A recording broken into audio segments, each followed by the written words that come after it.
3 years ago, I had just returned from a trip from Niagara Falls with my family for the 4th of July.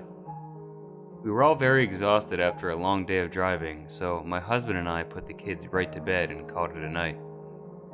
At about 4 a.m., I woke up thinking my husband had gotten up to use the restroom. I used the moment to steal back the sheets, only to wake him up in the process. I apologized and told him I thought he got out of bed.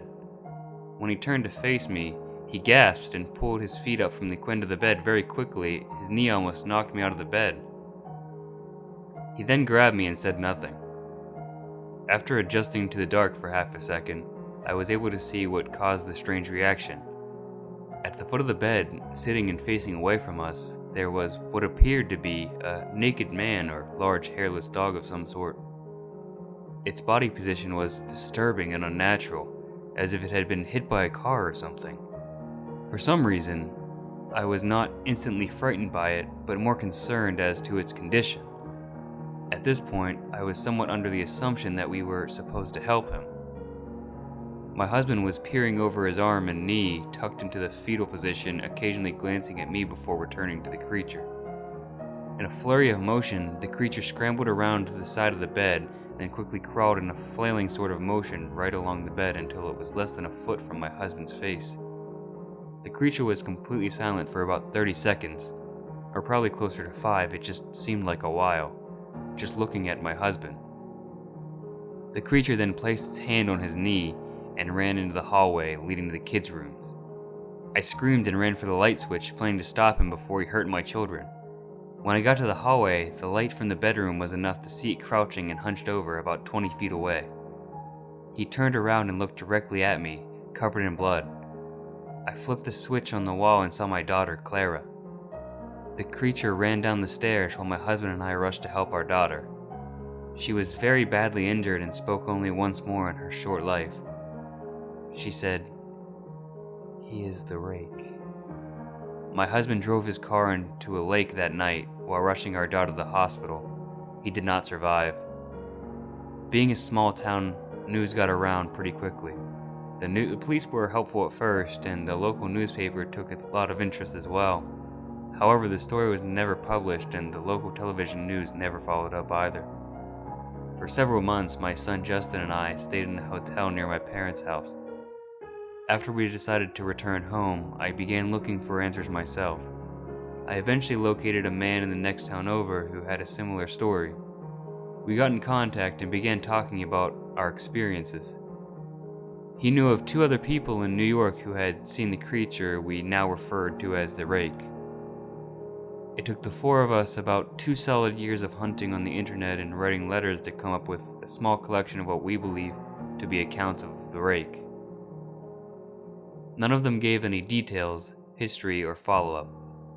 One journal had an entry involving the creature in its first 3 pages and never mentioned it again. A ship's log explained nothing of the encounter, saying only that they were told to leave by the Rake. The last was the last entry in the log. There were, however, many instances where the creature's visit was one of a series of visits with the same person. Multiple people also mentioned being spoken to, my daughter included. This led us to wonder if the Rake had visited any of us before our last encounter. I set up a digital recorder near my bed and left it running all night, every night for 2 weeks. I would tediously scan through the sounds of me rolling around in my bed each day when I woke up. By the end of the 2nd week, I was quite used to the occasional sound of sleep while blurring through the recording at 8 times normal speed. This still took almost an hour every day. On the first day of the 3rd week, I thought I heard something different. What I found was a shrill voice. It was the Rake. I can't listen to it long enough to even begin to transcribe it. I haven't let anyone listen to it yet. All I know is that I've heard it before, and now I believe that it spoke when it was sitting in front of my husband. I don't remember hearing anything at the time, but for some reason, the voice on the recorder immediately brings me back to that moment. The thoughts that must have gone through my daughter's head make me very upset. I have not seen the Rake since he ruined my life, but I know that he has been in my room while I slept. I know and fear that one night I'll wake up to see him staring at me.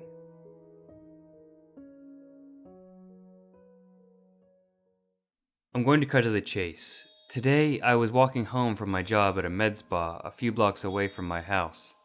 For some reason, there was a lot of traffic in that area, so I just decided to take a shortcut home. I, at the time, wasn't thinking about how stupid that was because I'd never been down these roads before. As opposed to walking straight across the street, I made a left and figured I'd just cross later on down the street, where the gaps between oncoming cars should remain long enough for me to sprint through. Just as I was about to turn right onto the street again, I could feel my phone vibrating in my Eeyore-shaped book bag. I shrugged it off my shoulders and held it in one hand, using the other to force into the book bag and paw around for the phone. I pulled out my phone, zipped the backpack all the way up, and slipped it over one of my shoulders. I glanced down at my phone. My mom was calling. I tapped the answer button and raised the phone to the side of my face, still walking. "Hello?" I got no reply, just some static and muffled voices in the background.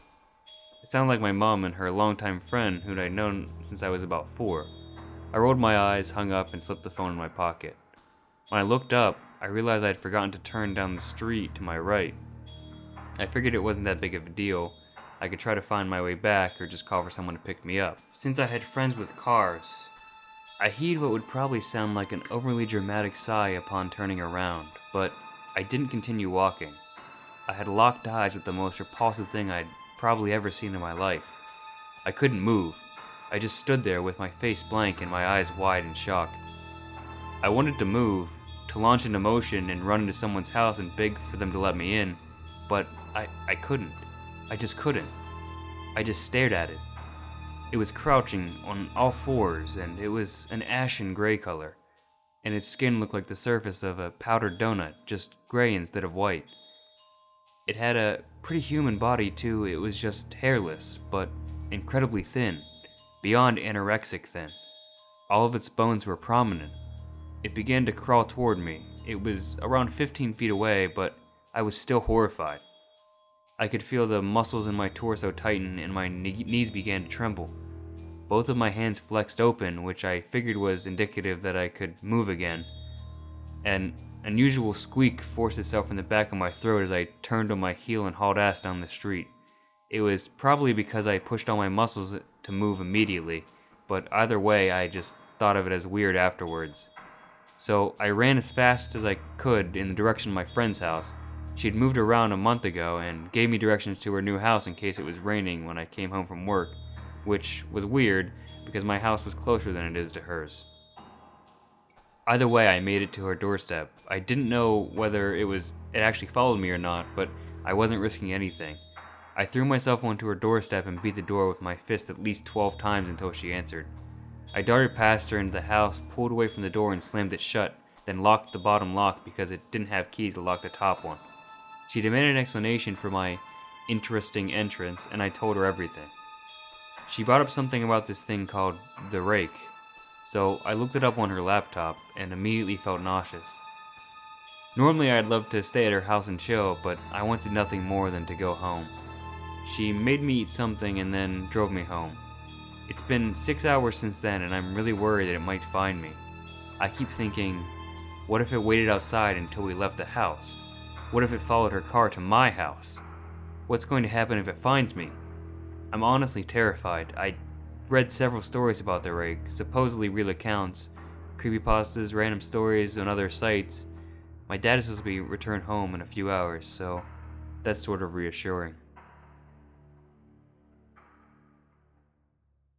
I was trying to go to bed on a winter evening. I looked at the clock. It read 8 p.m. It was too early for most people to sleep, but I had been tired that day from my lack of sleep the night before. I closed my eyes and tried to fill my mind with pleasant thoughts that always seemed to help me fall asleep. As they filled my mind, the darkness from the room slowly crept its way into my vision. The vivid colors that everyone loved to stare at from their eyes closed were replaced with utter blackness. That's when the darkness had found its way into my thoughts as well. As soon as I had just one thought about the dark world that surrounded me, my years of surfing the dark places of the internet had whooshed back from my memories. The thoughts of Jeff the Killer, Smile Dog, Slenderman, and worst of all to me, the Rake, all filled my mind with horrible images that make my body shudder. I was able to easily push off the thoughts of the first three, as I was too tired to care, but the thought of the Rake stuck with me. The idea that if you even catch a glimpse of the creature and you would die made me wonder, how exactly would you die? I lay there in my bed, face down. It was always the comfiest position for me to sleep in, thinking about the creature. That's when I felt it. There was something sitting on my leg. I could feel the pressure on my calves. I didn't want to look at what it was for fear of discovering its true identity. I lay as still as I could, slowing my breathing to the point of almost suffocating myself. When the pressure had not left my legs after what seemed like hours, I decided enough was enough. I mustered up my courage and began counting down in my head. 5, 4, 3, 2. Then the image of the Rake would appear, forcing me to mentally flinch and have to start the countdown all over again. The cycle was repeated many times before I decided enough was enough, and I counted down. 5, 4, 3, 2, 1. I held my breath as I mustered the strength needed to perform the action I had planned. With the quick motion, I flipped myself, along with whatever was on my legs, over onto the ground. When I got up, the creature had already positioned itself across the room from me, standing on its hind legs. I couldn't believe what I saw. I went to rub my eyes in disbelief, but I stopped myself. I was acting rational. Despite my exhaustion, the moment I closed my eyes would be the moment of my undoing. I stared the creature down, peering into its soulless eyes. As the moments, or what seemed like moments, passed, my eyes slowly adjusted to the darkness, and I was able to fully see what I was staring at. It was the creature from my thoughts, the Rake. It was real, and it was in my room. I thought back to the legend of seeing the creature. I could care less if I was going to die, but I knew I wasn't going to go out right there in my own bedroom. I tried to think of a plan, maybe grab the nearest thing on the floor to use as some sort of weapon. I looked around in front of myself, trying not to lose eye contact with the Rake. I saw a shoe, a worthless weapon, but better than nothing, or so I thought at the time. I tried to make my body move towards the shoe, but I was met with twitches among my arms and legs that signaled the creature to begin. It darted toward me, shrieking so loudly that I had to cover my ears. Before I had time to recover, the Rake had already rammed its body into me. I fell and hit my head on the back of my nightstand. My ears rang as my vision refocused on the creature attempting to tear at my body. I couldn't move as my body was unresponsive to every order I gave it. I could only helplessly watch the creature scratch and claw at my body. I had given up at this point. I could do nothing against the creature. I closed my eyes, but was immediately met with the thought of the knife that I kept in my nightstand. My body was responsive again, and I was able to wiggle the fingers of my left arm. I used to grab the textbook from beneath my bed and smash it against the creature. The book struck with a loud thwack, and the creature toppled off my body. I used this time to pull myself up to my bed and open the drawer to my nightstand. I glimpsed the sight of my knife as the drawer opened, and a spark of hope ignited in my eyes. I looked back over to the Rake, which was slowly starting to stand again. I grabbed the knife by its handle and unsheathed the blade. Even in the darkness, I could see the shimmer of the silver metal as it left its protective cover. Before the creature could fully stand, I jumped over to it and was slashing violently with my knife. I felt as the knife split its skin, with its warm blood splashing across my hands, face, and arms. When I was done, I threw the knife down and grabbed the creature by the neck. I needed to know for sure this thing wasn't going to come back. I started to squeeze with what strength I had left. I kept squeezing and squeezing until I felt the pop of the Rake's neck. I had broken it. That way I knew it would never be back for me. I dropped the limp body on the floor and stumbled to the ground, placing my back against the wall. Only then was I finally able to rub my eyes. As my hands had left my eyes, I was immediately overcome with grief. I panicked, not knowing why I felt that way. I strained my eyes and looked at the clock. It read 8:10 p.m. and its bright blue symbols, and it had only been 10 minutes since I tried to fall asleep. I laid my head back against the wall, allowing my eyes to readjust to the darkness. Once they did, I stopped breathing. The body that lay before me was not that of the Rake, nor of any creature of the darkness. but the body of my little sister. I couldn't believe it. Tears filled my eyes and began dropping down my cheeks.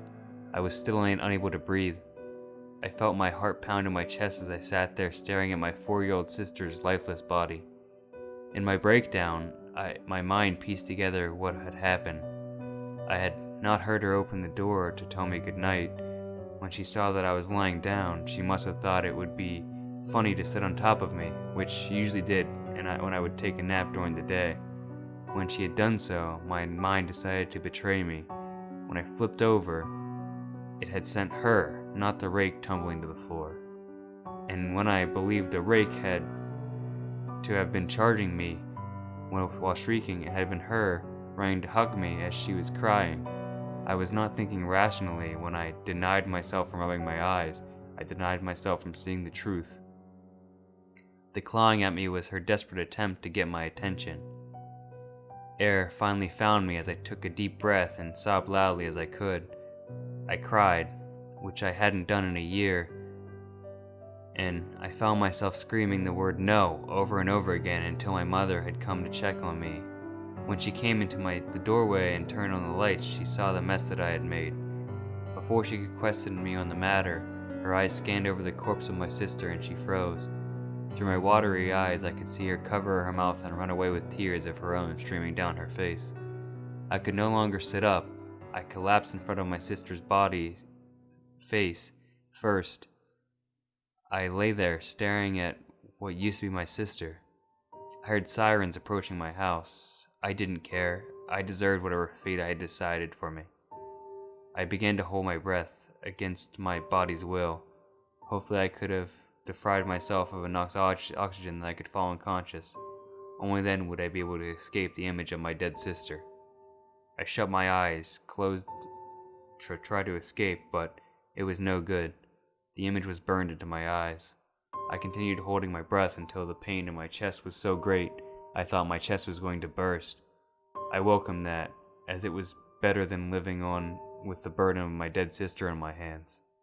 I kept holding my breath and waiting as the pain grew and grew, only seconds away from peaceful bliss. That's when I felt something sitting on my leg.